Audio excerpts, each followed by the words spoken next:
thank you for being here. Today is February the 27th, 2013. This is the Social Justice Institute Oral History Project. And we are here today with Pastor Shawn Braxton. Mm-hmm.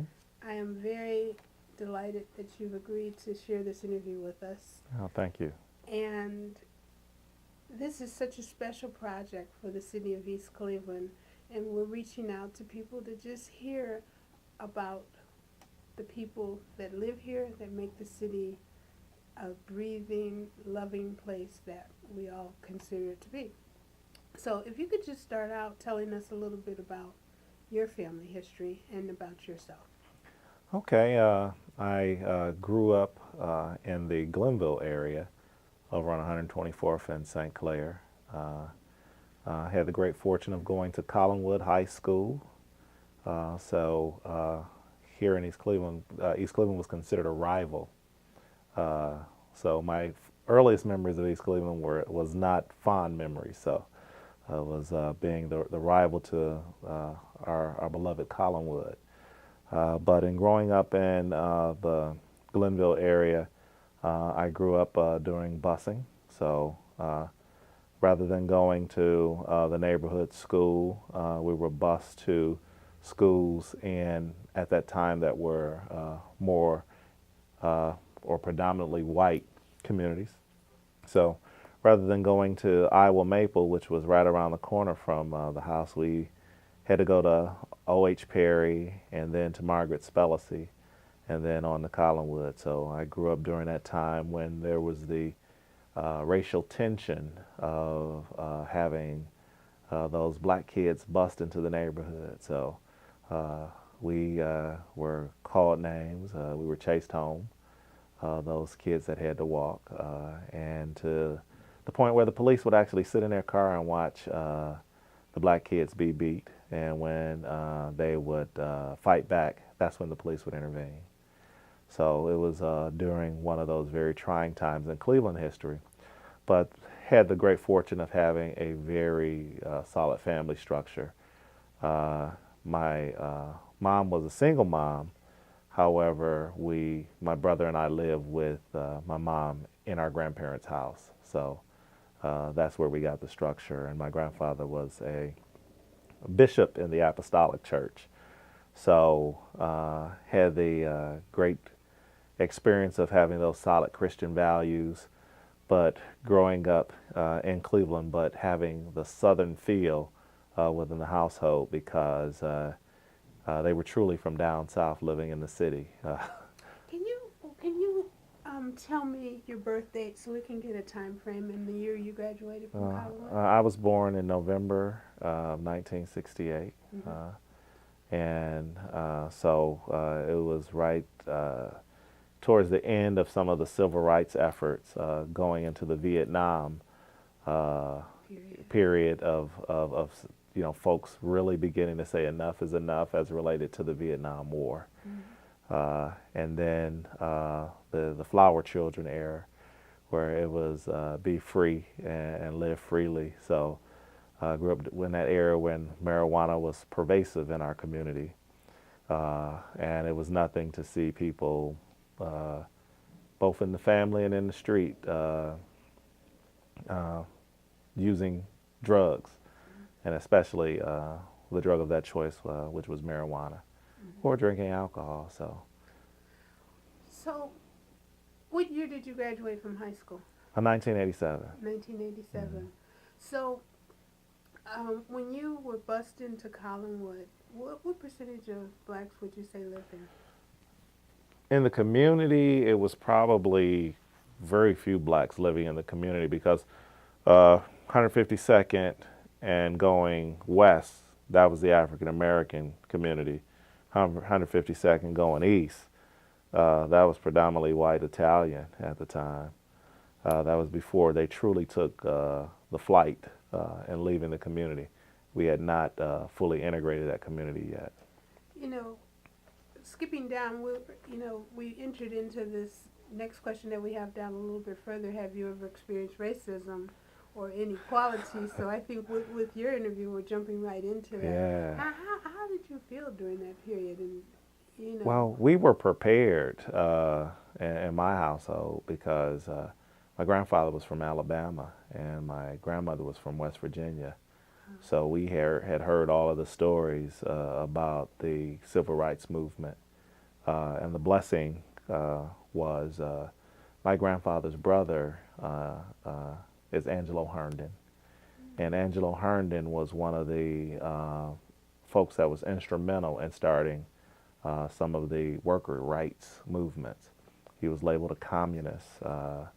And so during my grandfather's early years and formative years, he would have to deal with the Ku Klux Klan coming to the house, looking for his brother Angelo, and also the FBI, because he was one of those individuals that was originally charged with insurrection back in Alabama. So he was actually represented by I'm trying to remember the Tuskegee Airman that was a lawyer, the same gentleman that represented the Scottsboro Boys. Angelo was actually charged with insurrection and brought to federal court and spent time in jail, but he was actually freed by the representation of the NAACP and those lawyers that got him off. So had a rich history and understanding the movement and the struggle of our people. My grandfather's father had died when he was 5 years old. So they had to go to work. So they went to the coal mines when they were 13 and 14. He and Angelo and the rest of their brothers had to go work when they were very young. So we had the pleasure of being able to sit at our grandfather's feet and hear those stories and pick up the wealth of knowledge that he had. But then one of the turning points in my life, especially with knowing that I had a role to play in the whole social justice movement, was, you really don't truly understand the stories until you actually have it come to you in a different way. So my grandfather, the stories, they meant a lot, and I understood that racism exists from my experience and from my vantage point of being a student in Margaret Spellacy and at Collinwood High School and seeing the racism that went on there. But when I went away to college, I went to Central State University, and I was sitting in my room one day reading a book called Black Protest Thought and turned to a chapter on Uncle Angelo. And he talked about he and my grandfather going to the mines in Kentucky when they were 13 and 14 years of age, and how he began to fight for worker rights and looked at the fact that he saw that they pitted nationalities against each other. When the Italians weren't doing what the employer might have liked, they would bring in the Irish, and then they would form a pact, the Irish and the Italians, and then they would bring in the blacks, and then both races would get, or ethnicities would get mad at the blacks. So he said, he began to see the patterns, and he talked about that. But I just laid in my bed that day and cried because by that time my grandfather was now deceased, and knowing that those stories that he shared with me were very real, but also had an opportunity to see the fact my uncle Angelo was good friends with Langston Hughes.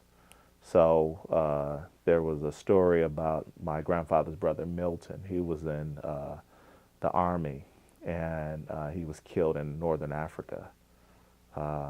And Langston Hughes actually brought word back when he was over in Europe to Angelo that Milton had been killed.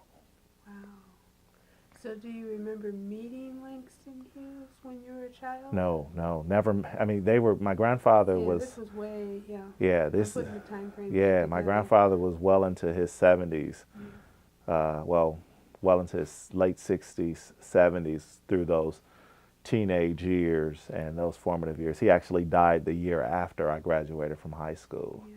So it was truly a blessing to be able to share that time with him. And What was the most indelible story he shared with you about those times that really first thing that comes to your mind about living in Alabama?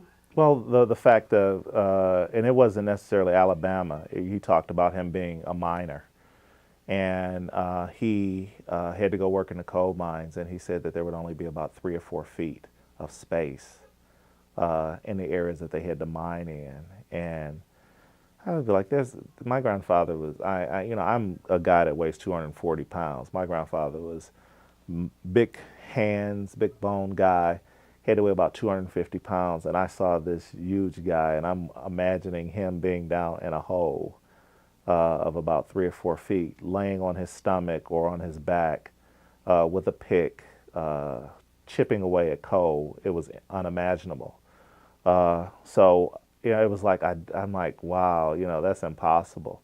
But he said that that's the way that he made a living and took care of his family in the hills of West Virginia. And once again, until you see it for yourself, it's just hard to believe that, like, yeah, right, because I'm coming from a vantage point. I'm like, I have an opportunity to go to school. I can work in an environment in which it is not as restrictive as working in a mine.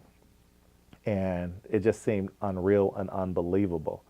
But the fact that he was also a boxer and that he would make extra money by boxing. And one day when he found the Lord, he gave it all up. And he took the venture to move to Cleveland once they closed down the mine that he was working in, and came here. And they eventually moved down into the Central Projects area until he could get enough money to buy his family a house. Wow. Where did he work when he moved? He moved into construction. So he was on one of the construction projects that actually built the Lorraine Bridge. No. The Lorraine's, the bridge, that Lorraine Carnegie Bridge. And to just know that you are history, and to know that your family has contributed so much to what we now see, it actually means a lot. But once again, stuff doesn't hit home until you actually see it for yourself. My grandmother just celebrated her 85th birthday this past summer in July, and we went back down to West Virginia. And we actually had an opportunity to go into a mine, and everything that he said about the 3 or 4 feet of space was so true, and the gases that were in the mines, and the mine rats that they had. The reason that they had 10 lunch boxes was because the rats would tear into paper bags if they kept their lunches in paper bags. So they actually had a tin lunch pail with water in the bottom of it, and that's what they would have to drink, and they would work 12 to 16 hours. And the part that just like really blew my mind is they worked for what is called script. And that money, or script, was a form of money that they could only use in the mining stores. And they wouldn't pay them with real money. They'd pay them with company script. Wow. So to know that from the hills of Alabama to the mines and the hills of West Virginia to Cleveland, I'm standing on the shoulders of giants. Truly you are. How did he prepare you for going to the integrated schools? What would have been the conversation he would have with you to help you adjust? Well, just really telling me the nature of individuals that are in power and how they kind of utilize that authority. My grandfather would actually say you can't trust certain people as far as you could throw them. And that would be that mantra that I would kind of live by. Like, some folks you can't trust as far as you could throw them. And it was almost like he prepared us to recognize those signs. And in fact, I didn't have to, but when I would turn 16, I went and worked in a factory, like a foundry, and got to see firsthand those folks that you couldn't trust as far as you could throw them. And that's one of the reasons that inspired me to go to college, because I worked in a place where the whites were promoted to supervisory positions, but most of the blacks were in labor positions. And you could just see death on some of the African Americans' face, that they would die in those positions. And yes, it was good money. I mean, I was a 16-year-old making $7.25 an hour, working 6 days a week. But at the end of the day, I realized that the lead that was in the atmosphere, if that didn't kill me or render me to lose cognition or to have blood poisoning, it would have been, the fact that I was lifting 50,000 pounds a day. So, for the questions of have you experienced inequality, there would definitely be Possibly, maybe. and have you experienced racism? When you were bused in, so at the high school you weren't bused, but elementary school. We had to walk to Collinwood, Yeah. but to both O.H. Perry and to Spellacy, we were bused in. O.H. Perry, I didn't really experience, or I have no recollection of the racism, simply because I was in more of the honors program. So these were all of the smart kids that were going there at the time. They didn't bus us there just because of the race aspects of things. They bused us there more so because I was an honor student. But when we went to Spellacy, that's truly when the busing hit full throttle for me. And that's where I got to experience the chasing home, hearing the stories of black kids getting beat, whether it were the kids coming from the Euclid Park area or the kids that were staying in the East Clark area. Those kids, because many of them had to walk to school, they were put at risk for being jumped. I stayed more than 2 miles away, so I had the benefit of being able to get on a bus to come to school and get on a bus to go back home.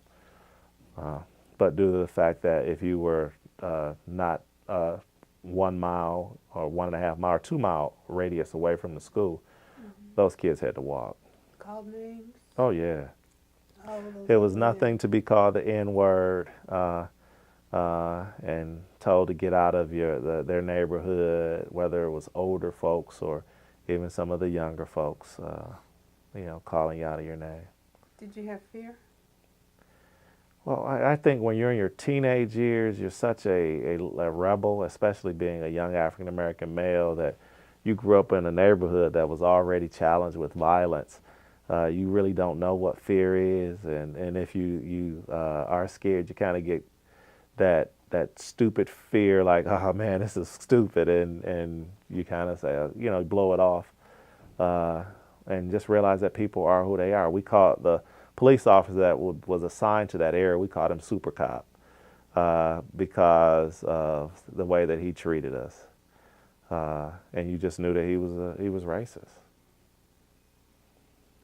How was it in the actual classroom? The classroom experience, and once again, this is coming from someone that was in the honors program, so Right. I was a good black kid.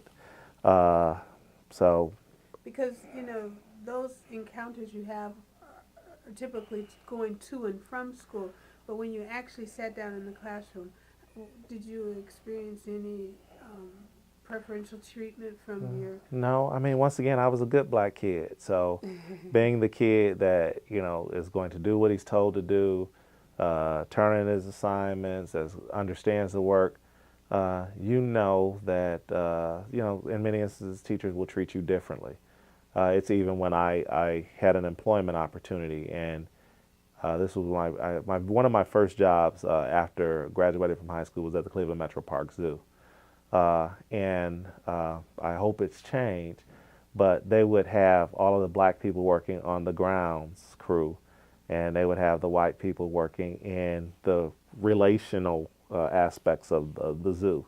So the white folks got to be cashiers, they got to drive the trains, and things of that nature. So because I had a relative that worked in management at the Cleveland Metro Park Zoo, I got to work with the white folks.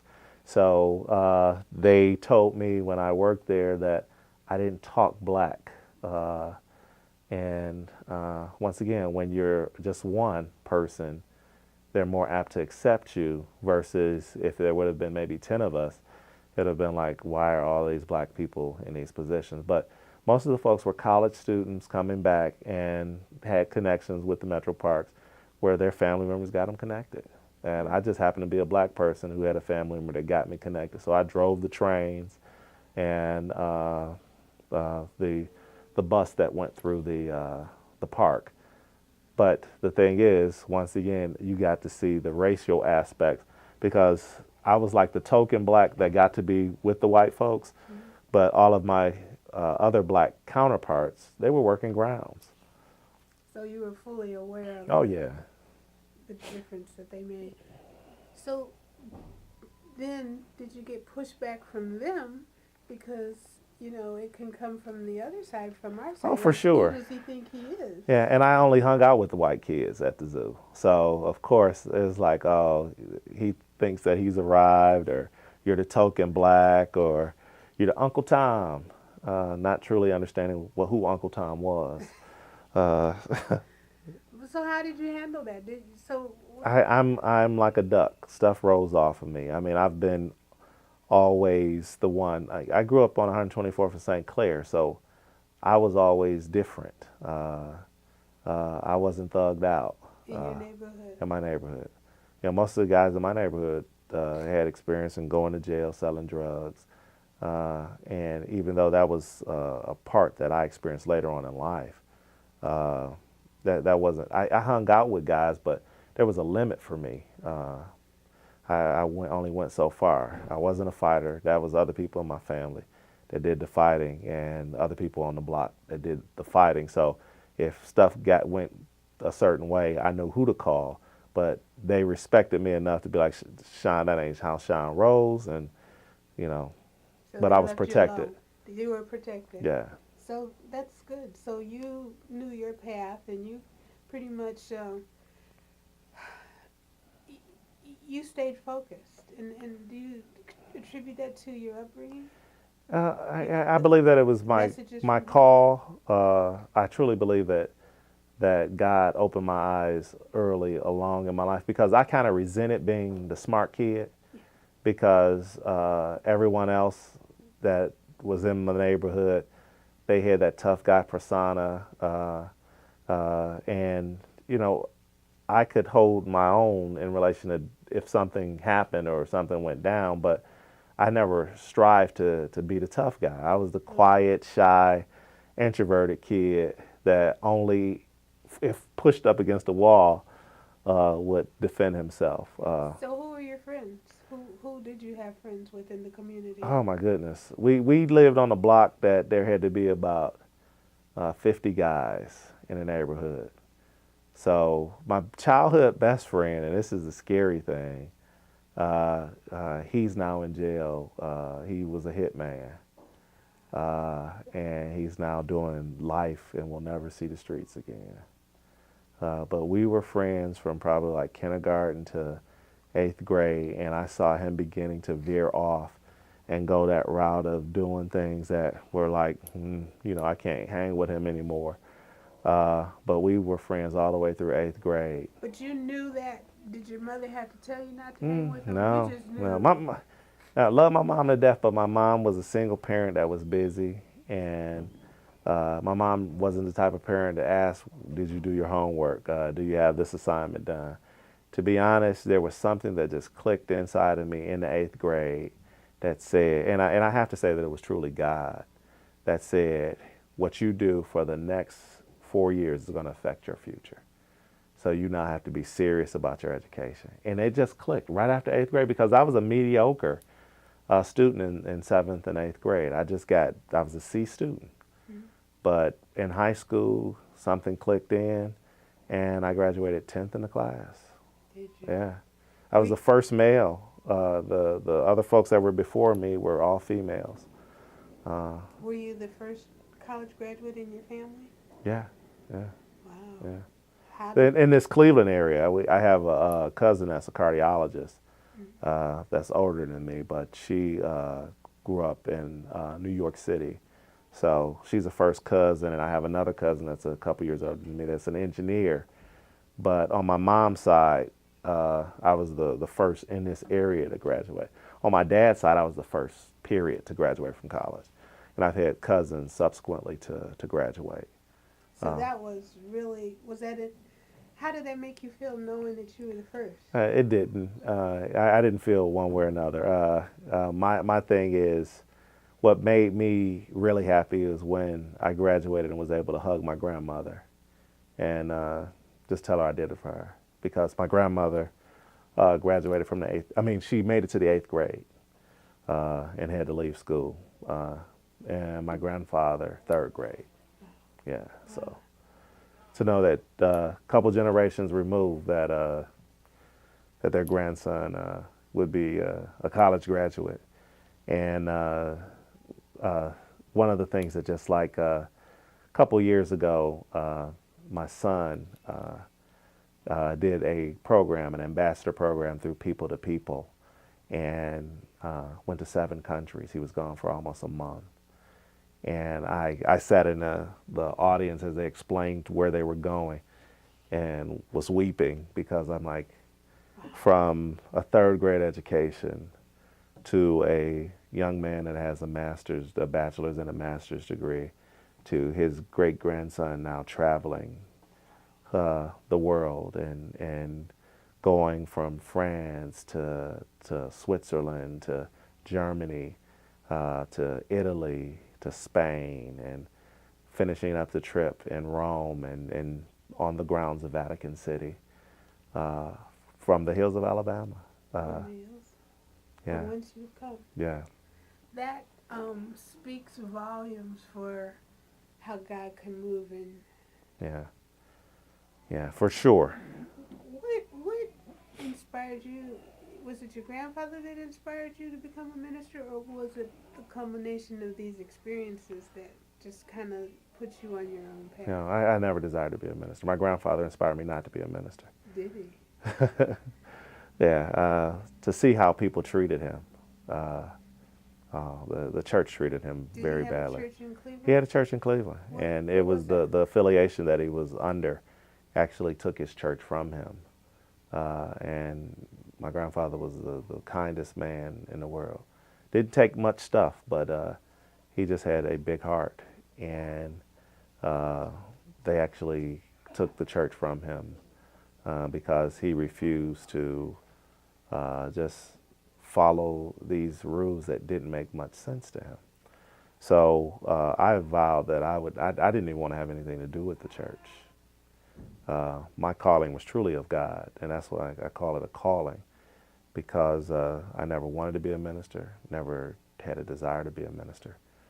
And this might sound crazy to some folks, but I was laying in my bed when I was 21 years old and ready to go to sleep, and the brightest light that I've ever experienced in my life came into my room, and being this hood guy, scared to death, I did what came naturally, put the covers over my head.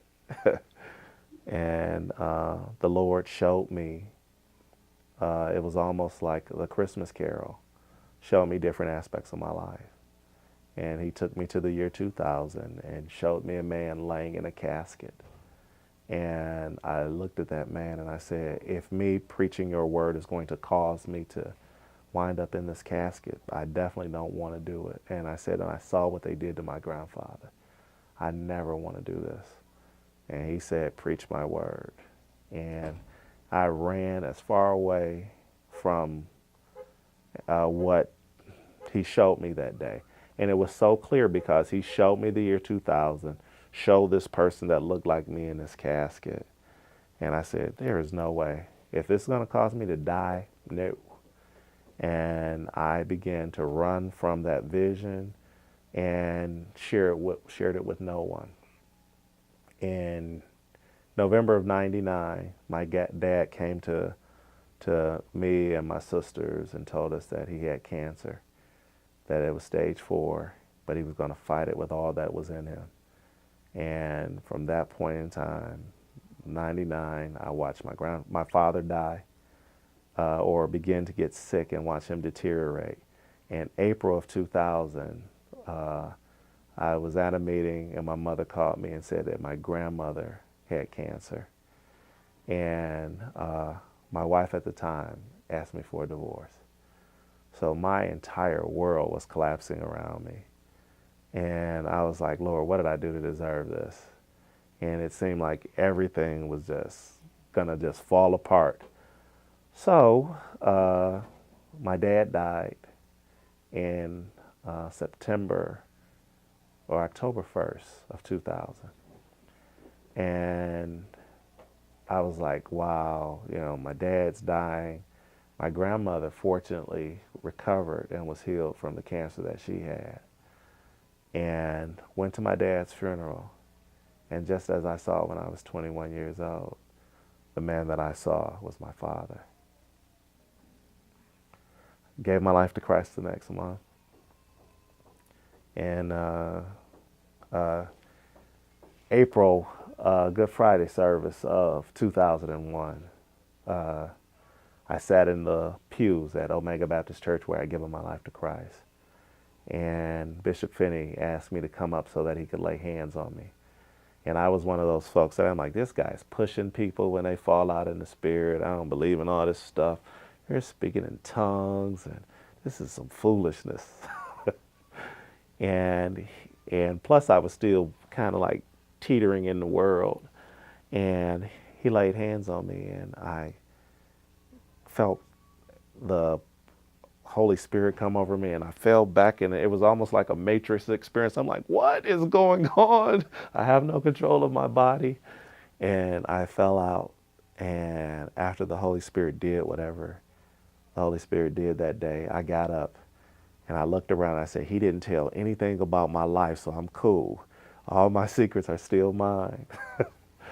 And I went back to my seat, and Bishop Finney pointed to me. I was the last person that he laid hands on that Good Friday service. He pointed to me and he said, should I tell him? And I'm like, oh my God, tell me what? And he called two women up that had the gift of prophecy. And he said, you have been running from your calling for a long time. And you were supposed to preach God's word several years ago, but you've run from it.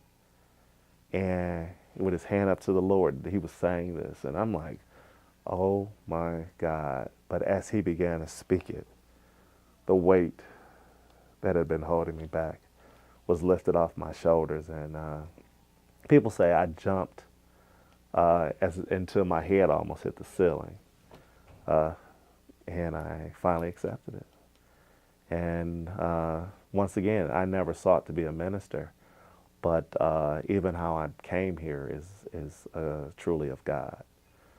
Because Bishop would say that you're going to be leaving soon. He would tell me that I was going to go and pastor. And I'm like, okay, whatever. But one March of '09, the Lord told me, he said, I'm about to move you. And I went to my wife and I said, the Lord said he's about to move us. And I was like, I don't want this. But he said specifically, I'm going to move you by June. Wow. And I was like, this is some craziness. Because, when people say God talks to them, I used to be like, you're a nutcase. But he said, I'm going to move you by June. And I was like, how? I'm not sending my resume out to anybody. I don't know what you're talking about. Where were you at that time? I was at Omega Baptist Church as an associate. Okay. And Bishop would always say, you need to send your resume out. And I was like, okay.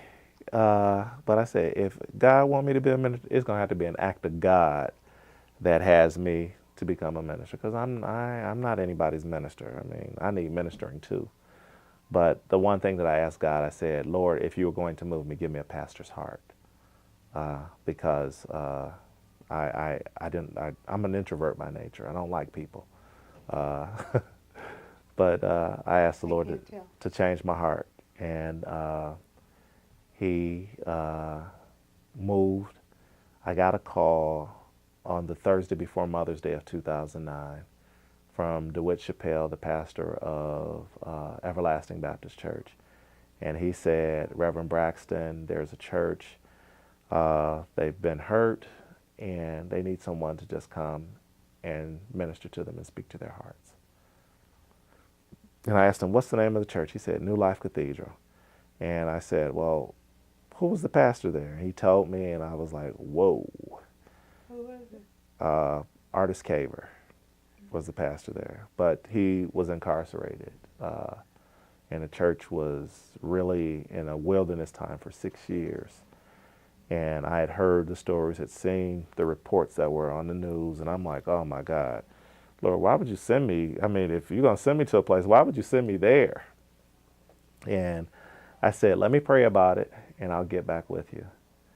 And the next day I called him and said, I'll go, because the Lord had said, go. And he said, don't ask anyone anything. If there's anything that I want to tell you, I'll reveal to you. And the rest is history. We came there Mother's Day of 2009, and in October of 2009, the Lord said he was going to give the church a place that they would be able to have free worship. We didn't have any money, and I was not even the pastor at the time. And when he gave the vision, he showed me this amazing building. And voila. And when I drove in today, I think I told you when we were in the office, I said, you've certainly brought life to this building, because there's just people everywhere doing all kinds of things here, and it's really amazing. Yeah. It's a wonderful thing. It's truly an act of God. We wrote a vision for what we wanted to do before we had a building. We were still meeting in the Kinsman Party Center. And January 10th, I became pastor of the church. January 12th, we had the very first church meeting that the church had ever had. And the Lord gave me the vision that he wanted for our church to have. He wanted us to have education. He wanted us to be able to deal with people in their needs. So from a substance abuse and drug abuse standpoint, he wanted us to have housing-related programs and be a resource to the community and truly impact the community. So we wrote the vision. He had all of the ministries that we wanted to offer: singles ministry, marital ministries, and youth ministry. And we wrote the vision. Habakkuk 2:2 says, write the vision, make it plain, and men will run to it. The next month, he gave us this building. So where were you meeting? The Kinsman Party Center. Kinsman Party Center. And when we acquired this property, there were 4 other churches that were in the bidding. They had more money than we had. They had more of a history than we had. But I asked the folks that were over or presiding over the decision on selling the church to us, and I said, what was it that made you sell us this church? And they said, it was your vision. Yeah. And this became a field of dreams. If you build it, they will come. We have never put a sign up advertising that we were renting space. This is 36,000 square feet of space. And we only have 2 rooms that are unoccupied in the whole building. Phenomenal. Yeah. Phenomenal. To God be the glory. And that was what year you moved in this building? We moved in 2010, February 28th, the last day of Black History Month. Yeah. Wow. Yeah, and we asked the presbytery, could we take it for a test drive before we moved in? Mm-hmm. And we came in that day and we never left. Loved it. Yeah. Knew this was where when you walked in the door, you just felt like. Yeah. We had free worship. God promised us he would give us a place for free worship. Oh, my goodness. We need to take a pause. That is quite a story. And truly I can see how God has worked through your life. Mm-hmm. It's certainly amazing and inspiring, I'm sure, for all of those who will hear it. Well, just imagine living it. Tell me about your family. Tell me about your family. I have a beautiful wife, and I get my children numbers mixed up. I have 3 children, but my nephew I raised as well.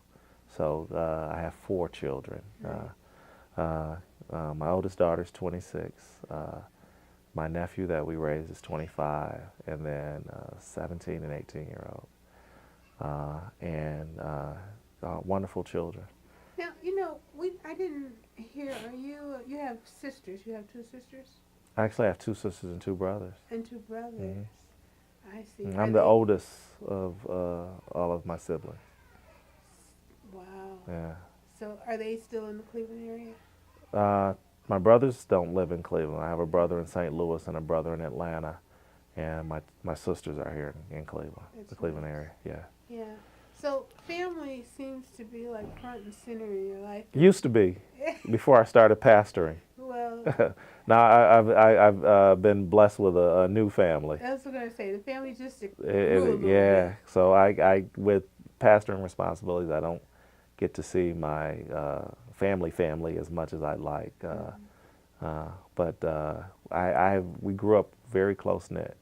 We had holidays, all of the holidays we spent together, laughing and eating and typical African American family lifestyle, just having a great time together. We're very close knit. That's good. That's good.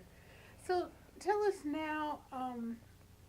I think I heard a little bit about you being an entrepreneur and writing the vision. That's really significant. What is that Bible passage? Habakkuk 2:2. Habakkuk 2. Write the vision, make it plain, and men will run to it. Wow. And that's what you did. That's right. And that vision was born out of this entrepreneurial spirit. So who in the family is an entrepreneur besides you? Me. Just you? Yeah, I've always been a dreamer. I've always You're been the oldest sibling. been the one to take risks. I'm a risk taker. I'm the individual that will kind of put things on the line to make it happen. I believe that I can do all things through Christ, which strengtheneth me. Take the limits off of stuff.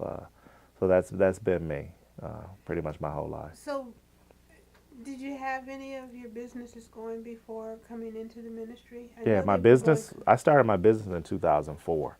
Okay. So about 5 years before I actually became, moving to the pastorate role. But I was actually a minister prior to then. But it's a difference in being a minister and being a pastor. Because you were a minister. I was an associate minister. at Omega. Right. Yeah. And so your responsibilities weren't nearly as great. Nowhere near. So what was the business that you had? I own a company called Braxton Educational and Technology Consulting. And we do professional development and training, as well as we're resellers of hardware and software or any electronics or technologies that nonprofits as well as school districts would use. So our customer base is specifically schools and nonprofit and governmental agencies.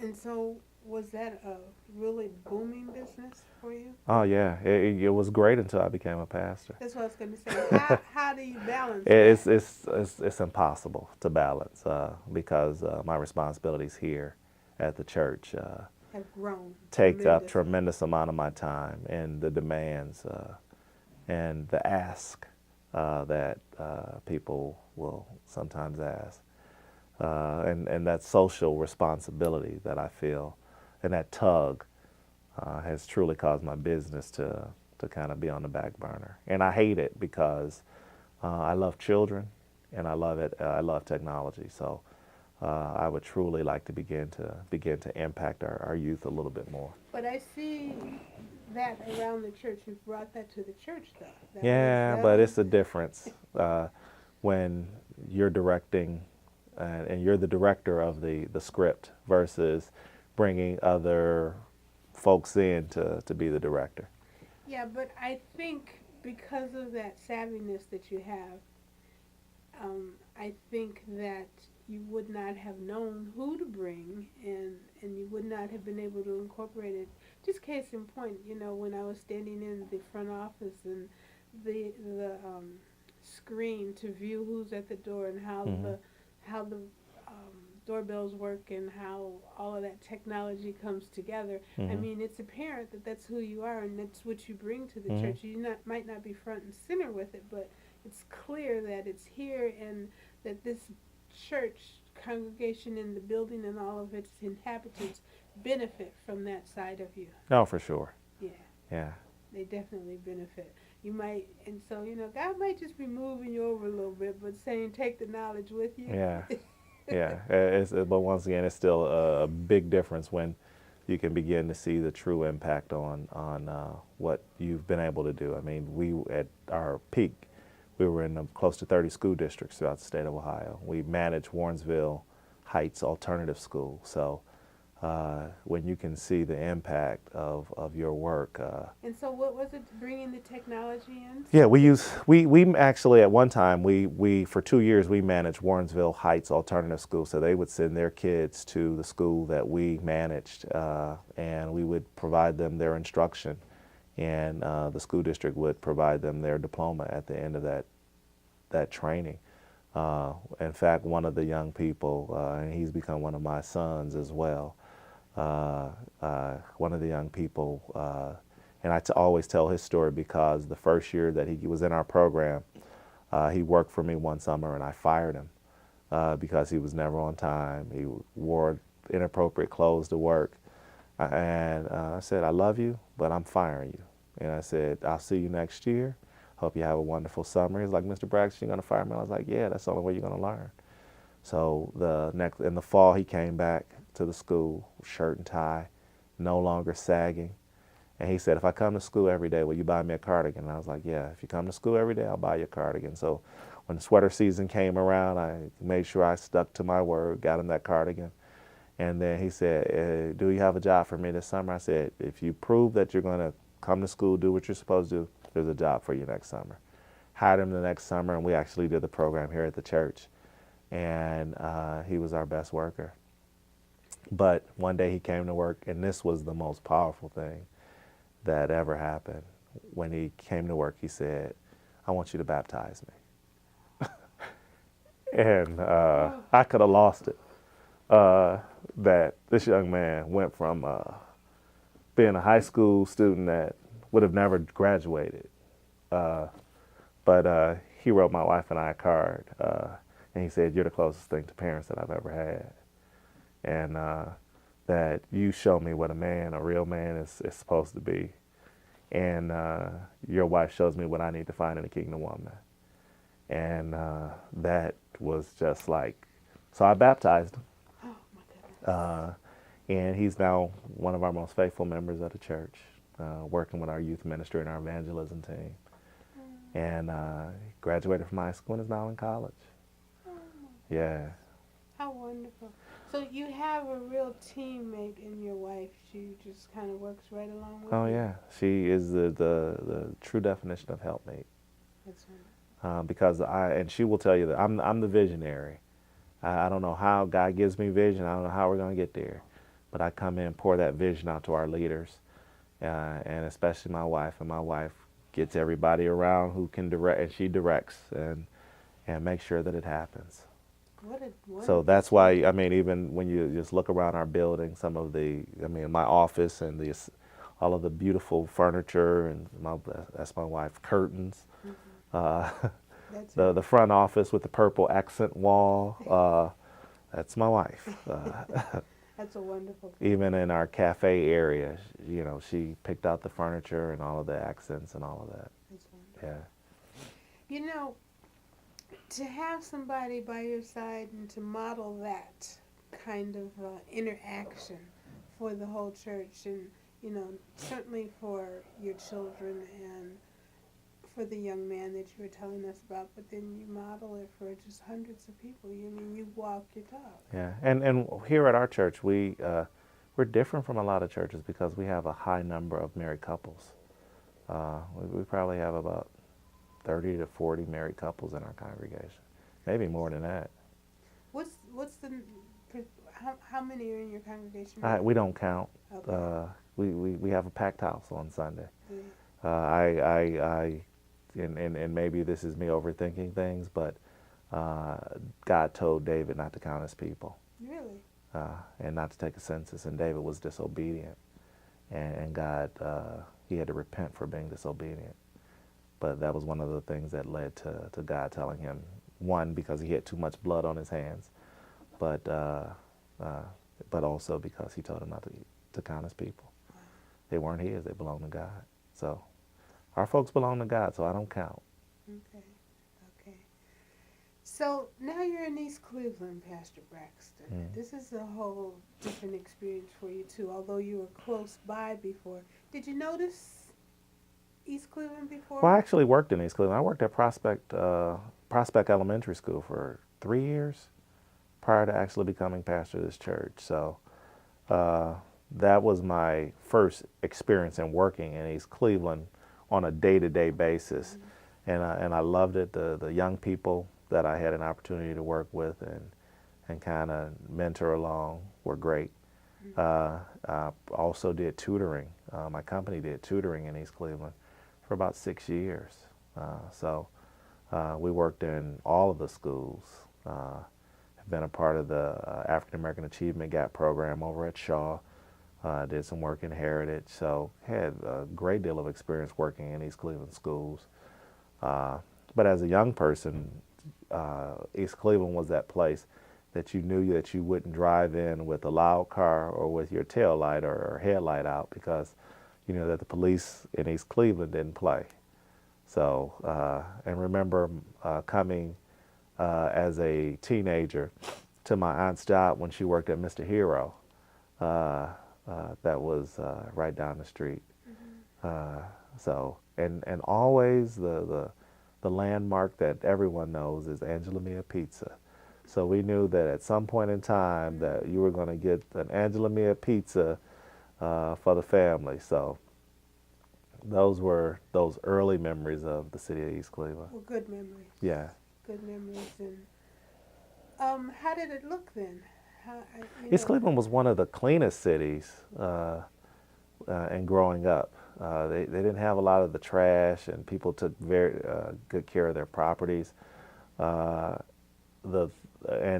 it was a city that was well kept. One of the things that I think where we really, or East Cleveland experienced its downfall, and most urban communities experience its downfall, was with the late 80s drug era. So, did you hear about it, or did you experience it? Did you see it? Well, drugs? I mean, yeah. Oh. People. Oh, I lived it. Everyone that was in my age group in the late 80s, that's when I just came into being a man. So in those late 80s, that's when the drug trade, or the drug game as we called it, when it was at its height. And it destroyed every African American community. Was that the crack? Yeah, that was a crack era. So it destroyed, and you can see how it's been like a bomb has been dropped on our communities. Because for a young black male, we grew up thinking that there was no other occupation that we could do that we could make as much money as you could. And you heard the stories of folks making $1,000 a day. You saw the lavish cars that folks drove, the clothing that they wore, and all of the trappings that came along with it. So, and even it infiltrated East Cleveland with the strict policing that they had? Oh, for sure. Because that's when financially, those were the Reagan years. So to African American communities, it began to affect us with some of the government jobs. The car industry had began to die down because, the United States automakers, they made the 3-year cars that would only last about 3 years, and that's when Toyota came on the scene. I mean, we had hit a tipping point. Toyota and Honda had come on the scene. They began to make reliable cars. So many of our folks that worked in those reliable industries, GM or Ford or Chrysler, that's when they began to do some of the layoffs and cutbacks. Right down the street, we had Fisher Body. Fisher Body closed. So our communities hit a tipping point of those reliable jobs. We had began to import foreign steel. So a lot of our folks that worked in steel mills, they no longer had a job. So our viable form of income became selling drugs. So you saw it. You saw the tipping point. Oh, for sure. You saw the tipping point. And I always say that there's layers. We just don't have these communities look like this just because we were lazy or whatever. There's layers of it. Well, it was intentional, I mean, from my standpoint, because uh, you cut back on some of the recreation-related activities that used to be a part of the neighborhoods that I grew up in. I mean, the swimming pools were always open in the summer, and when I grew up, there were always recreational activities. Uh, in the late '80s, they began to cut some of those recreational activities under the Reagan and then Bush years, and then do away with some of the summer job opportunities. So a lot of the teenagers that would have gone and worked with the summer youth employment program no longer had those opportunities. So that's why I say, I mean, some folks will disagree and say that it was intentional, but if you look at some of the data relative to the Iran-Contra scandal and some of the things that they did in LA and the emergence of gangs and what they would do in relation to uh, the distribution channels that they set up between Nicaragua and Panama, uh, you can see the fingerprints all over the fact that drugs were flowing into our communities. And as some folks will say, I don't know any black folks that have jets or planes to fly drugs in and out of the United States. So it was intentional. It is my belief that it was And intentional. so then once that family unit starts breaking down and the people start to lose their way. And once people, I mean, lose the ability to have a sustainable wage, and this is what we saw because Ford was no longer their GM, and some of those companies that were able to feed off of those automakers, once they were no longer available, people began to become discouraged, and that began to cause drug use. But at the same time, for young African American males, they saw it as a way to make a come up, and to the point where even the smartest of us saw it as opportunities. So I mean, I had my little time where I got involved in trafficking, and it was my younger family members that got me involved. Really? Yeah. Of your siblings or just cousins? My brother and then my younger cousins. Wow. And that's what prompted me, one of the other reasons that prompted me to go to college, because I was either going to die or go to jail. And it took me to get robbed at gunpoint. I never had a gun pulled on me, but got robbed at gunpoint and was dealing with my reckless family members that drew police attention to our operation. So I said, I got to get out of here. Wow. So that was like your wake-up call. It was I got to get away. I don't know if it was a wake-up call, but it was like, okay, these Negroes are going to have me locked up. Okay. And soon after I went away to school, everyone in our network got locked up. Yeah. So one of the guys got kingpin status. He got 28 years. One of my cousins got 14 years, and another one got 12 years. So if you're away at college, how do you process that? I mean, you know you got away, and that's what you're supposed to do, but then you're thinking like, wow, how did all of this roll out like this? I mean, say it could have been me. Yeah, it could have been me. Yeah. And these are people that are near and dear to you. Really, you've grown up with. They're your family members and everything. And so they're being sent away. Just knowing that has to be really. But you become desensitized to it because that was just the way that it was. I mean, our brothers so many were going away. were in and out of jail. I mean, the or the high school president of the senior class the year prior to me has been in and out of jail his whole adult life. So it was catching everyone. The captain of the football team is now in jail for doing human trafficking. So he was a pimp, has been in the videos with 50 Cent, and we lived right around the corner from him. I had to play football every morning. The last time I saw him, we were at the gym because we worked out at the same gym, and he was like, "Brax, what are you doing now?" And I said, "I'm pastoring." He's like, "Oh, that's what's up. That's the real pimping." It was like, "Negro, get away from me." I mean, but those are the types of things that growing up in urban area and seeing the urban sprawl, that you really don't realize that our children are living with post-traumatic stress disorder or syndrome. My wife and I, when we first purchased our home in South Euclid, the first night that we were in the house, it was a June night, warm summer night, had the windows open. And the first night in the house, I said, "Baby, do you hear that?" And she said, "What?" And I said, "Nothing." It was the first time in my life that I had ever opened up the window and not heard someone screaming, shooting, helicopter flying over my head. Really? Yeah. Unbelievable. So you've had a lot to process in your young years. Yeah, and I'm a good kid, so just imagine what our kids today are processing. Yeah. So that gives you the insight. Yeah. That gives you the insight. And the ability to empathize with Yeah. what they're going through, Yeah. because I've seen it all. And it helps you to know how to set your programs up. You know what's Yeah. needed. Yeah.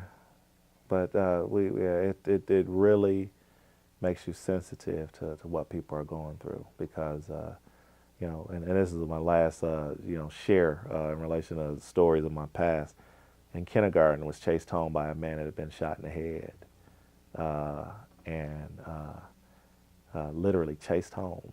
We were on my aunt and I were on our way to school, because I have an aunt that's 4 years older than me, and it was a winter day, and we were walking to school, and this man with a ski mask on, with blood profusely shooting out of his head, chased us back to my grandmother's doorway, and we watched this man die in our next door neighbor's yard.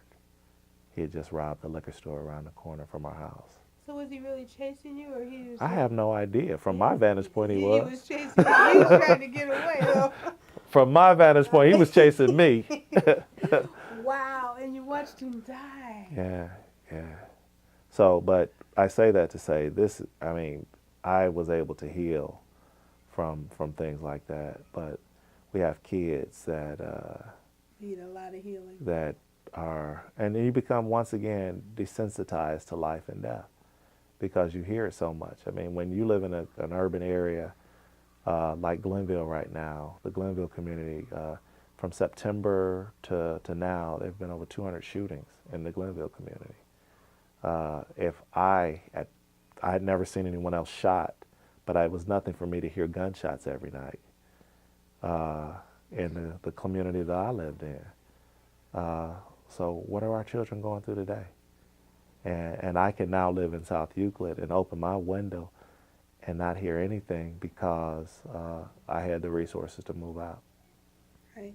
So it sounds like you've kind of made it a personal goal to give other people the same resources and opportunities. That's part of your giving back. It's not only to change or to have them move out, because I believe that we have to change the communities that we live in to not make that an acceptable practice. But one of the things that I teach here at New Life is that hurt people hurt people. When people are hurting, they want to inflict that pain that they're feeling onto somebody else.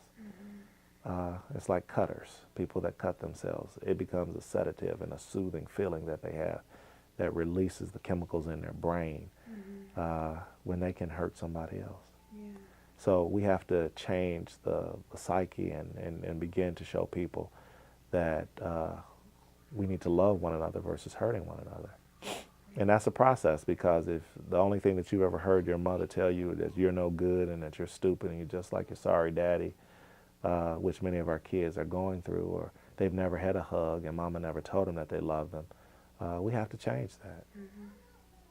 Wow. So how I understand we have to change it. What are you doing directly that reflects that change that needs to happen? Well, first and foremost, when folks come on our grounds, we try to create an environment of love. We tell folks that we want to love you from the parking lot to the pulpit, and begin to let people experience what love is, that agape love, unconditional, not based on what someone has done for you, but just based on the fact that we serve a loving God. You know, I have to just interject there, but waiting in the lobby for you today, I felt that as people came, passed through, coming and going, and some speaking to you, some you weren't there. You know, Hmm. I felt they were expressing, they were greeting me with, you know, sometimes you can sit in a place and people will just walk right past you and Hmm. won't say anything, but you know, I could feel the love. Yeah, I could feel the love. and that's, every member is that's our mantra. Love people. Hmm. We don't care what you've been through, what you're going through, how you look, how you're dressed. People need to know that somebody loves them, because if God loved you and brought you out of whatever it is that you've gone through, you need to share that love with someone else. So that's one thing, but I believe that we have to go a little bit further, and also meeting individuals' needs. And one of the things, my assistant is the resource queen, and we try and develop a resource navigation system where we can point people into the direction of assistance for whatever that need might be. So if we need temporary housing for someone, we know who to call to get temporary housing.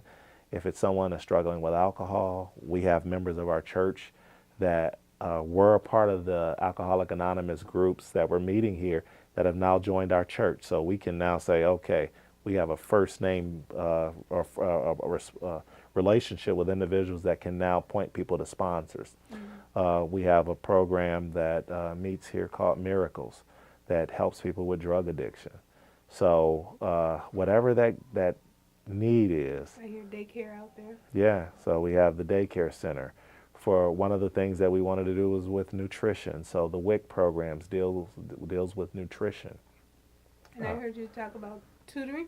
Yeah, so we've done educational programming here. So you name it, we've tried to put those resources in place. The next phase of what we're trying to do is we've started a community development center called Possess the Land Development Corporation. And as a part of that, we want to begin to look at doing housing, but we also want to do job training, because what's the sense in giving someone a house if they don't have the money to stay in that house? And our approach, we want to be different, because we want to not put them in debt again and put them in a loan where they're now indebted to a bank that will foreclose on them or put them out if they can't meet that financial obligation. But we want to be a self-sustaining and self-funding agency where we can be able to cover the payments for the relationship of them living in that house. We don't want to do it with bank funding. So that will come out of the Development Corporation? Correct. Similar to what the Cleveland Neighborhood Housing Network does. Is that right? Yeah. Okay. That's good. Where it's self-funded. Now, is your focus East Cleveland or everywhere? Well, our main focus is East Cleveland. First and foremost, there are like 4 houses that are across the street from our church. We want to get those houses to start out. And we want to put folks that are either in some type of relationship with our church in those houses, or even our members, because we want it to be a community where people live in close proximity to their house. But also, it changes the community where our church is located when people live by their church. And they begin to share those values that we're teaching here with the rest of the community.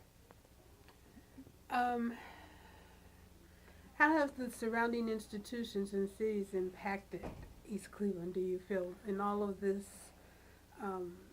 navigation that you're doing? I'm sure that you've encountered surrounding institutions, and how do you feel like they're helping East Cleveland? There's some institutions that are helping East Cleveland tremendously, but there's some institutions that have disinvested in the city, without naming them. Yeah. Okay. But there's some that have truly said that they want to make a commitment to be here, but you can truly see those institutions that have made a disinvestment. And the thing is, we have to come together to begin to show those folks that have disinvested that there's something worth investing in here. I believe that people in our community have become so disenchanted that, in many instances, haven't dealt with that post-traumatic stress disorder that they're going through, that they're not truly showing who they are. And we need to begin to provide some mental health as well as some relief to be able to provide for themselves, that they might be able to put their best foot forward. And when you say mental health, define that for me. Well, a Mental lot of our health. folks are dealing with depression. Mhm. A lot of folks are dealing with past hurts and past pain, and there needs to be a healing. So, from a mental health standpoint, some people need some counseling, and just being honest, some people need some medication. And being unemployed or underemployed, a lot of people don't have health care, so they don't have the ability to get the medication to deal with the chemical imbalances that they might have, or to deal with the depression that they might be going through at just this point in their lives. And the other aspect of it, that's where we play a role as clergy, where we can provide the spiritual aspects of it to help them heal. Critical piece. Yeah, Can't have it. It's the holistic approach. yeah. But we as clergy also have to realize that some people need medication. Yeah. I would not say, well, no, nobody needs medication. If I'm on medication for the high blood pressure that I'm dealing with from hereditary related things, no matter how much I work out, I still have to take medication. Mm-hmm. There's some folks that, from a cognition standpoint, they need medication to balance the chemical imbalances that they have in their bodies. Well, as we talk about medication and working out and things like that, speak a little bit about the program, the health program that you have going on now. So, you truly, when you speak about nutrition and helping people, you go in the whole gambit. As I heard you share when we were in the lobby, there's a dietary program that you've engaged Well, with. we don't necessarily call it a dietary program. We're right now on a Daniel fast. Okay. And if in the book of Daniel, Daniel actually, when they first come into captivity in Babylon, rather than eating the dietary standards of the Babylonian people, they asked if they could just eat fruit, vegetables, and drink water when they come in. And the person that was their overseer said that I'll give you 10 days. And if you don't look right, if you don't look like you've been sustained, after those 10 days, you're going to have to eat what I give you. But Daniel, Hananiah, Mishael, and Azariah, or who we know as Shadrach, Meshach, and Abednego, they're slave names. I tell our folks, we're not calling them by their slave names. Hananiah, Mishael, and Azariah, they ate the vegetables and the fruit and drank the water, and they looked better than everyone else. So with all of the health issues that we're dealing with, one, this is in many instances the very first time many people have gone on a vegetable diet, and it has been tremendous for our folks. But we're doing it from the spiritual connection that we're able to establish with one another, as well as to be able to establish the relationship that we need to with God, especially during this Lent season that we're now in up into our Holy Week. Outstanding. So, do you think, I hear all the things that you're doing in the church, I hear the things that you do to invite the community in to become healed from a spiritual and a physical and a resourceful perspective. And certainly you've watched some changes happening in the city. Can you speak on that for us? What do you think is going on now? Where are we in this city, and where do you think it's going? Well, wow, that's a loaded question. I didn't mean for it to be loaded. Wow. But I mean, you. Where are we right now? Yeah.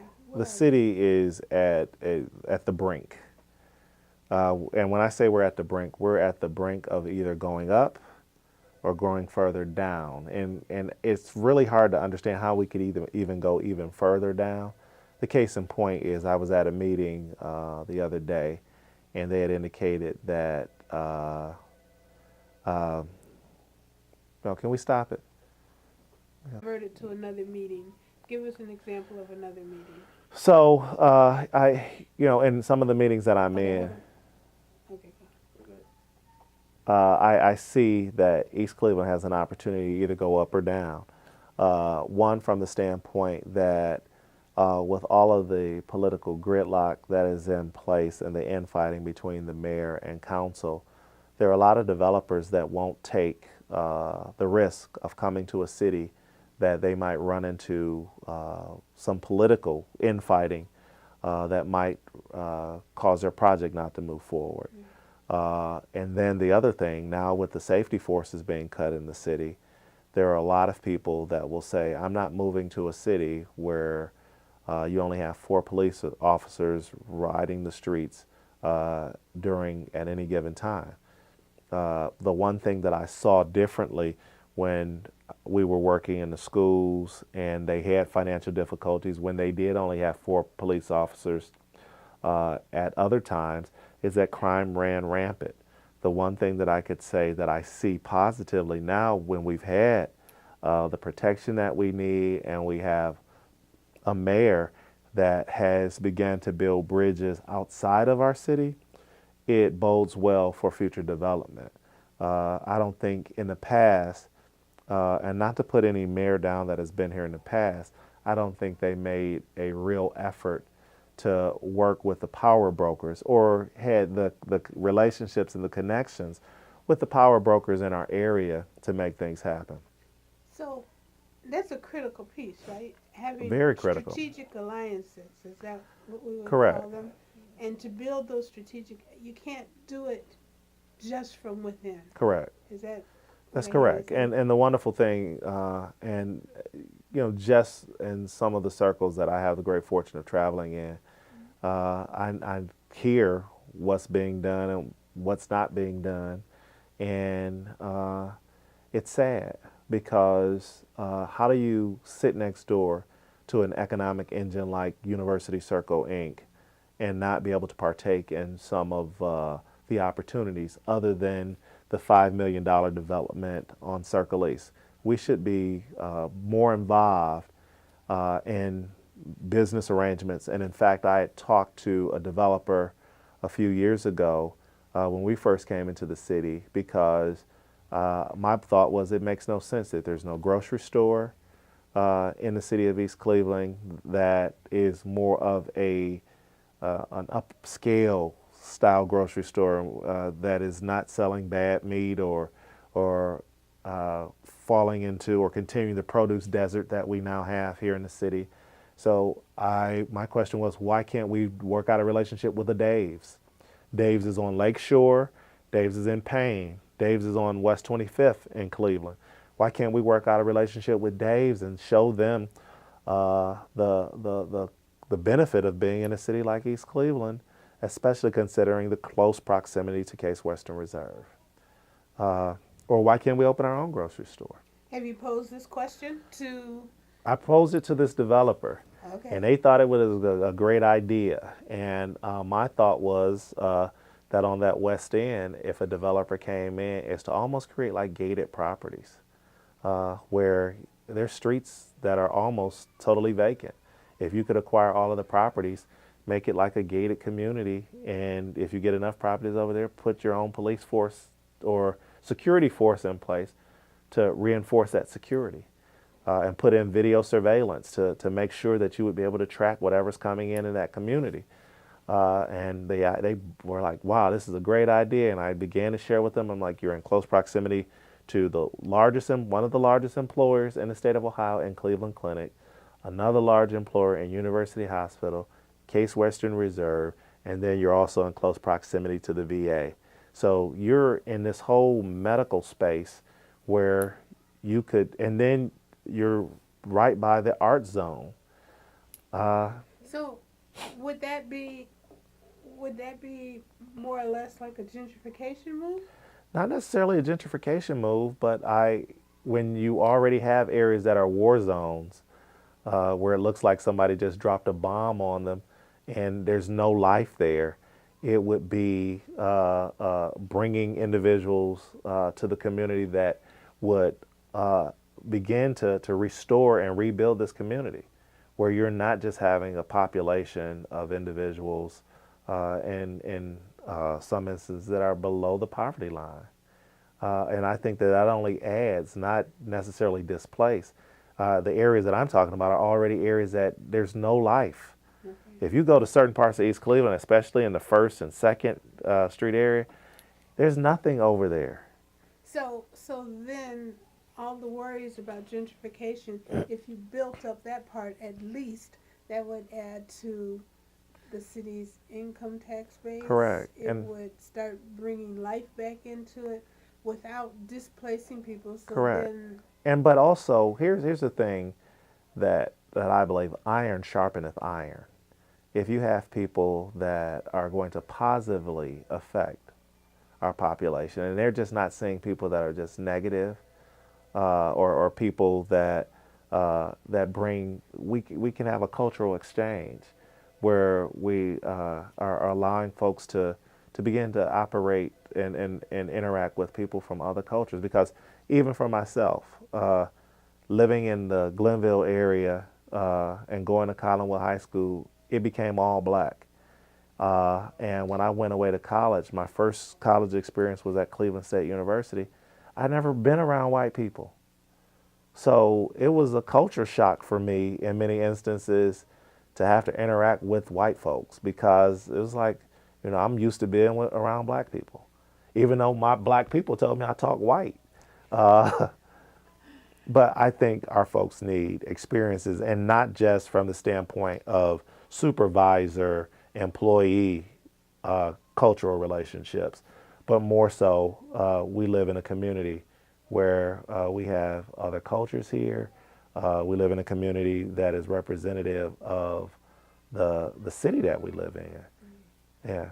And there's some folks that will argue, well, we want to keep this a chocolate city. I mean, but, that's fine. But we still need to have chocolate folks that are from other socioeconomic areas, right. not just poor black folks or black folks that are living below the poverty level. I think there's been studies and some models done through the years where you start to integrate the communities and you put people, you mix up the economic background of people, and it starts to, the people that are doing well kind of inspire the people that are not doing well. So it helps to raise up the whole consciousness of the people in the community. But my thing, and that's why I called it a cultural exchange, I believe that we need to begin to break down the barriers of not understanding each other. Okay. A lot of times we don't understand each other. We don't know how to interact with one another. And we just accept the fact that we're different. And different from the standpoint, let me stay my segregated self over here. I went to a meeting yesterday. All of the white people sat together and all of the black people sat together. And I sat by myself. It's like, this is crazy. We are in the year 2013, and we don't know how to interact with one another. Whites, black, Latinos, and I am the type of person, I'll go and talk to anyone. And it's because of the experiences that I've had. Right. There are a lot of folks that are in our community that have not had an experience out of talking to somebody black. Yeah. So it helps to build a comfort level. There's a lot to be shared, a lot of richness to be realized. And there are a lot of things that we are just not being exposed to because of our lack of, it's a lot of things that we're not learning because of our lack of exposure. Well, we talked about strategic alliances outside of the city because you can't just build it from within.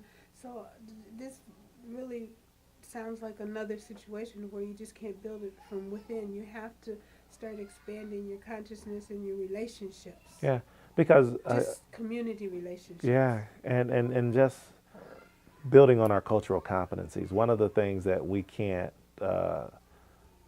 relate to now is even the struggle that our Latino brothers and sisters are going through with the immigration and the whole area with illegal immigration. On Martin Luther King Day, I went and spoke to group of Latinos out in Lorraine because they wanted to hear about Dr. King and the commonality in our struggle.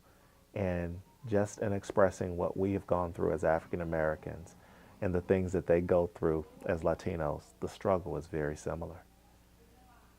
But if we don't have that dialogue, if you're living out in Lorraine and I'm living in Cleveland and we never cross the Cuyahoga River to dialogue with each other, we stay in our box.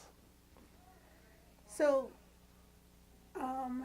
your vision for the city would be to grow in a number of ways, and with growth comes some changes, and these are the cultural differences part of the changes. Yeah, I believe that there's some cultural differences that one, we need to educate those folks that we interact, Diversity, I guess.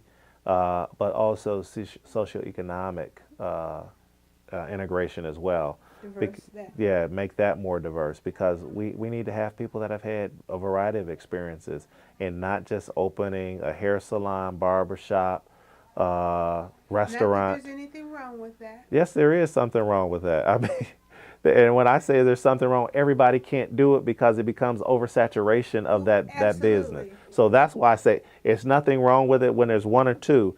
But if the whole economy is based on service and retail, we have a problem. We have to begin to show folks that there's another way to make money. And the only way that you do that is becoming exposed to it. I mean, even the way that I came into my business, I stumbled into it. I was an educator that came across a man that owned a business, and he exposed me to educational technology. Never had a desire to go into it, didn't know that it even existed. But if you had a closed mind, closed community, you would never have had that exposure. Correct. So what you're saying is exposure is critical. Yeah, and we can't be so monolithic where it's like, okay, let's just do what we've always done. If you do what you've always done and expect a difference, you are the true definition of insanity. Right. So, really just giving our folks, and they're different cultures that are doing things, and different organizations and different people that are doing things that we have not had the experience of being exposed to. Right now, the renewable energies. That's something that a lot of us have not had an opportunity to become exposed to. The app development. That's something that in the technology in relation to doing applications. There are a lot of our folks that have the talent to do that kind of stuff, but we've become so consumer minded that we own the phones, but we don't know how to make it happen. Correct. Yeah. And we could. Yeah. We're just as intelligent. Yeah. But the issue is exposure and being around other people that are idea. We have a million ideas, but our ideas are limited to what we've been exposed to. So I hear there's possibility of a lot of development on Euclid coming up. I know you're talking about the first two streets, but I've heard different, maybe I don't want to say rumors, but I've heard talk Yeah. that they're going to redo and bring the Euclid corridor all the way up to Superior. And so what I hear you saying is, as they do that, you're advocating for different kinds of businesses to populate that Yeah. area. Yeah. Will you sit on the committee to help that? Well, if I'm asked, but my vision for East Cleveland is beginning to create different segments of what the areas will be designated for.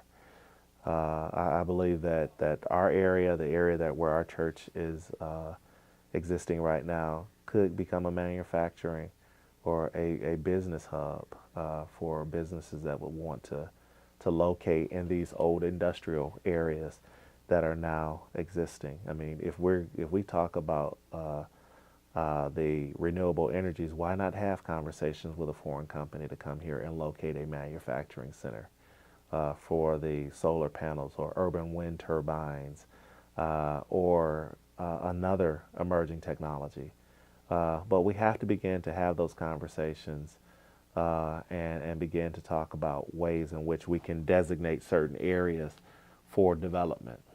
Uh, and areas that, based on their location, why not talk to, since we have space over in the Hayden area where RTA across the street, area that is already vacant, why not designate that as an area specific to the health industries where we could do biomedical research or nanotechnology, something that would support what is taking place in the health sector. That So is, what do you see happening on that property where Huron Road used to be? well, and Yeah. with the close proximity to the already existing Stephanie Tubbs Jones facility, looking at something to the medical fields or being able to support the medical technologies or something that would already benefit from the existing markets that we now are in. That would probably help to expand it from the medical mart out to this community. Correct. Yeah. Yeah. Get some tie-ins. Correct. So what do we need to do to make that happen? We need one to have the political muscle and the political will, I should say, envision? to come to an agreement to say let's work together to make these things happen. Because if they can create the economic climate through tax abatements, through matching funds, or through governmental relations, to say, okay, we can create the climate both on a local level, county level, and then on a state level to make it attractive to move to East Cleveland, I think that things can happen. And then once you have companies moving here, you can then create a climate for housing, either redevelopment of our current housing stock or development of new houses.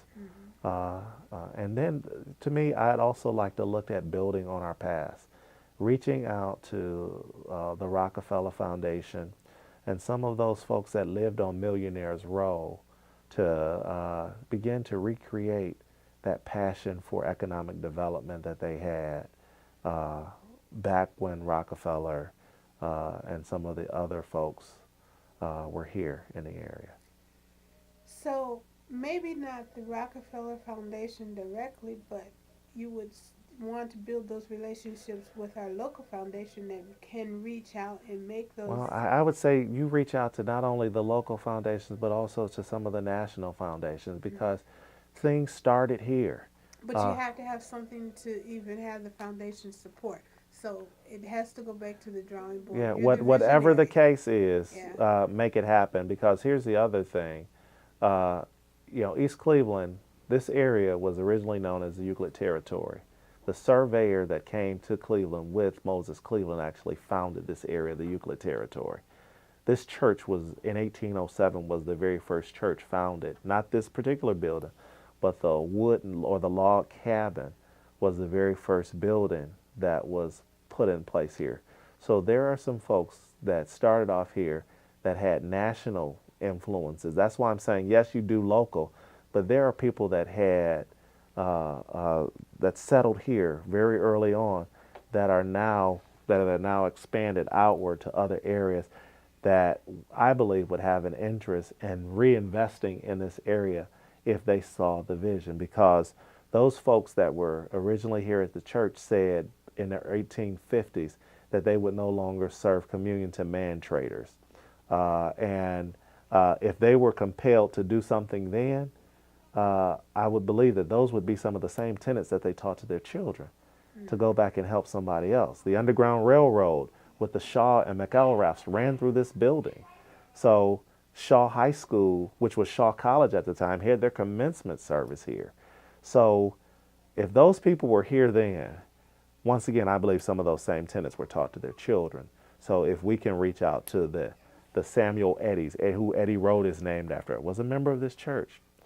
Harriet Beecher Stowe, her brother, William Beecher, was the pastor of this church in the 1850s. My goodness, what a rich history. Yeah. So that's why I'm saying I understand reaching locally, but there's some national connections that we have here. So now that has to be pulled together in some type of a document, You know, and we have a document that kind of articulates all that. what do they call it? Like a visionary plan, um, some type of document that points to the history Hmm. and what you want to do and Hmm. who to connect with, Yeah. and so you have Yeah, that. that's the one thing that we're in the process of doing now from a church perspective, because we're going to have a foundation day where we invite the original founders, their family members back to support the vision of what we're trying to do, because we feel that we're building on their legacy. And you are, Yeah. indeed, you are.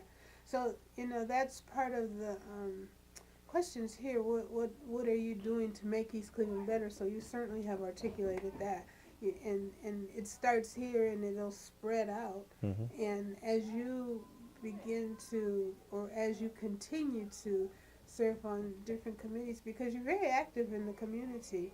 Well, Um, too active. Tell us some of the committees you serve on. Oh my goodness. I'm the board president for NOAA, the Northeast Ohio Alliance for Hope. I'm the president of East Cleveland Concerned Pastors, which is about 20 churches that are part of our membership, that I serve as their leader. I am on the Bridges of Hope committee, which is a part of NORA, which is some the social service agencies that service youth, coming together to kind of determine what type of programming we will do with the youth in the community.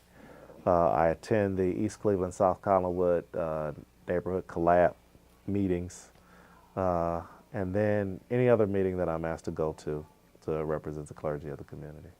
So you're president of the East Cleveland Concerned Pastors? Yes.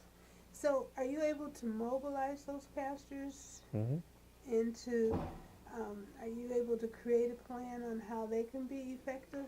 They can effectively support the growth and development of the city, and instead of, in isolation, one doing this here, this congregation. So are Well, you, the members that we are associated with, but I have a pretty good relationship with all of the other pastors that are not even a part of our membership as well. So, we've mobilized our efforts on issues like the urine hospital. We were called into a meeting when the mayor found out. And one of the very first things that we did, the ministers actually got together and protested. We set up a Facebook page that people were signing on to. We also did some phone banking as well, that we were calling Toby Cosgrove's office and giving his number out to our members to blow his phone line up. We like to say that we did our part in making sure that the city was not just totally left without some type of financial support. I think with that kind of effort put forth at the departure of Cleveland Clinic, I would think that it would give them reason to reconsider putting something else of substance here, because they know that there is a base of residents that really do care about the community, and that they would be developing in a city that. Yeah, and I believe that a lot of the things that we've done in the past have had some traction with folks. When Cleveland Clinic first opened the Stephanie Tubbs Jones Health Center, they asked the ministers to come in and pray in the dialysis unit. Mm-hmm. And one of the things that they asked us to do is to form an ongoing relationship with them. So as they have patients, that we would put prayer lists together and receive those prayer lists and pray for them, those folks that are coming through. Yeah. I believe that we have to really resurrect the sense of community. Mm-hmm. From the border to border, and make people feel a part of it, and to help them and show them how to be engaged. So are you working with NOAA as they build these core teams? Yeah. Yeah. The very first meeting, the community congress, was actually held here. So we did that, and we have attend. Myself and a few other. We have some of our church members that actually do participate a little more actively than I, but we try and be as involved as much as we can. Yeah, I can't imagine that you can do it all, but just to even encourage your flock to Yeah. become involved Mhm. is huge. you Yeah. know. That's huge. Well, you've done some real growth. Thank you for sharing your story. Oh, it's Is my there something pleasure. that we've left out that you I want don't to think say? so. Is there a message? I always like to say, is there a message for the future generation that's going to be here? Is there something you want to say to them about where you are now and how you hope that this will manifest it, that they'll carry on? Something I don't know. That Yeah. thought just came to me. Is there a message for the future generations that are going to be picking up from you? Well, the one thing that I just like to say, and this is what I have adopted as the thing that gets me motivated and causes me to get up every morning, is that I can do all things through Christ, which strengtheneth me. So, whatever you view as being impossible, you can do it. Whatever you view as being difficult, you can make it. And whatever you view as being to the point where there's so many roadblocks that you can't accomplish it, oh, you can accomplish it because you can do all things through Christ. And I am an example and the poster child for being able to do all things through Christ. Yeah. Thank you very much. My pleasure. Thank you.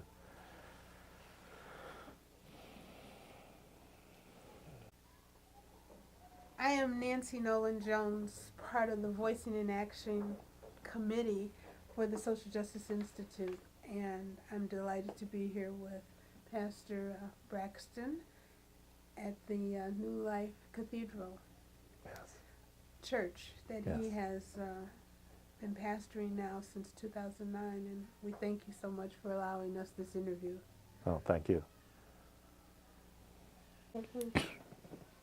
Pastor Braxton, Mm-hmm. just a couple questions I have. How did you develop a love for East Cleveland? Well, my love is for people, and I don't get necessarily focused on geography, on where those people are coming from. But one thing that I just believe that East Cleveland has so much promise, and that God sent me here to lead what I believe to be a spiritual revival for this city.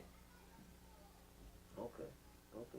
Now I know you talked about Collinwood and the rivalry with Shaw. Did you know about East Cleveland before Collinwood, like elementary? Yeah, I knew about Angela Mia, and I knew about Mr. Hero before Collinwood High School. My aunt worked at Mr. Hero, so she would come into East Cleveland. And once again, I look forward to those Fridays when we would have Angela Mia because I knew we were going to smash some pizza. So that was really my understanding of East Cleveland, but also the fact that you knew couldn't drive through East Cleveland with defective auto parts because you were going to get pulled over. Okay. Can you tell us anything about that rivalry? I know you've mentioned it. Oh, my goodness. Ignorant. It was just, if there was a football game or a basketball game, there was going to be a fight between Collinwood and and Shaw. And you just heard the stories of people getting knocked out and getting their jackets taken. And it was like gang and turf war and just stupid. And then the other thing is, I was a ladies' man, so I loved the Shaw girls. I actually married a Shaw girl. At this point, rivalry point, how had the schools changed with their students? Well, like Collinwood and Shaw. Well, when we were growing up, there was school pride. I mean, like I knew the alma mater when we had to learn the alma mater when we went to Collinwood. So it would come on in the morning. We would sing the alma mater at school. When I went back as a consultant several years later after graduating, and the alma mater came on. The kids were doing whatever, and I started singing the alma mater. Those kids looked at me like I was nuts.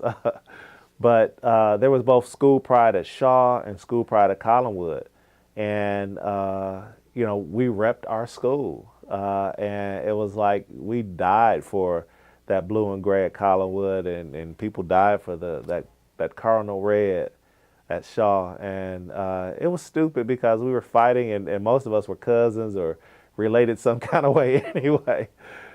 What But did the student bodies look like?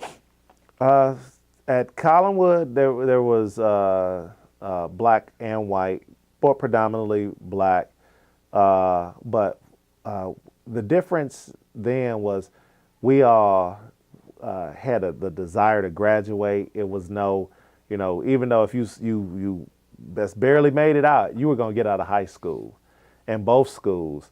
And there was instances where people, if they didn't get enough credits at Collinwood, they transferred over to Shaw because they had family member at Shaw just to finish making up those credits. Okay. Yeah, so it was just a different time. We had school pride as well as saw the importance of graduating. Okay. If I could just go back into the inequality thing, how do you think inequality played a part or did play a part in East Cleveland in its Inequality from an East Cleveland standpoint, once again, I believe came about through disinvestment because it was a chocolate city. Folks were like, we're not investing any money in there. Whereas when you see other communities that are neighboring communities, you see once we began to have integration, we had white flight, and white folks said, we're taking our money out of that city. So, it's not just East Cleveland. You see similar things happening in Euclid. South Euclid has kind of been buffered because they've still been able to maintain a percentage of African Americans. Cleveland Heights also. But when you see the African American migration and white flight and those numbers and population begin to change, you see significant disinvestment. And it's not that, from my standpoint, that black people don't know how to take care of things. It's just that when you've had no money come in after 20 years, it looks like you've put no money in properties. And even from the folks that own many of the properties, they're slumlords. They're still collecting a check, but they put no money back in that property. So it's made to look like black folks don't take care of anything, but it's really been disinvestment. and just for the record, you never lived in East Cleveland, right? Or No, never lived in East Cleveland. I would never. No, no, I never lived in East Cleveland. I don't. Yeah, I had an aunt that stayed in East Cleveland. She stayed over on Hastings, and oh my goodness, I remember going to pick her up to when my mom would go pick her up from work. And there's a place where now Wilson's Hot Tamale is. There used to be a donut shop, and we would go and pick her up at 6 in the morning and get those hot donuts. That was the most amazing thing in the world, to be able to get donuts that were freshly made. City was a lot different then. City was a lot different. So I hate to say it, that most of my fond memories was of food in East Cleveland. Okay, Pastor, I appreciate your time. It's a great interview. Thank you.